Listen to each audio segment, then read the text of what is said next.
1954 সালে হবিগঞ্জ শহরে জনসাধারণের জন্য নির্মাণ করা হয় পৌর সাধারণ পাঠাগার। বইয়ের সংগ্রহ ছিল 1 লাখের বেশি। শহরের অনেক মানুষ এখানে এসে সময় নিয়ে বিভিন্ন বই পড়তেন।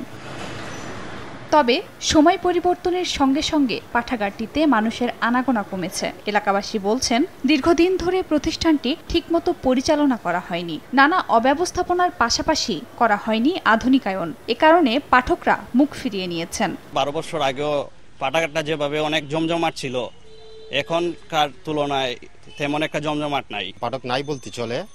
আসলে এটার অবস্থাপনা এবং যারা দায়িত্বে আছেন তাদের অবহেলা। চেয়ার টেবিলের অবস্থা খুবই খারাপ, ভাঙা চোরা, যেমন বসলে ভেঙে যায় এই অবস্থা। পরিবেশটা খুবই স্বাভাবিক নয়, নোংরা থাকার কারণে অনেকটাই পড়তে আসে না। প্রতিষ্ঠানটির লাইব্রেরিয়ান বলছেন, মোবাইলের প্রতি আসক্তির কারণেই মানুষ কম আসছেন। আর পাঠক ফেরাতে সব ধরনের ব্যবস্থা নেওয়ার আশ্বাস পৌর কর্তৃপক্ষের। মানুষের মোবাইল ফোনের প্রতি আকর্ষণ বাড়াতে পাঠকের সংখ্যা কমে যাচ্ছে।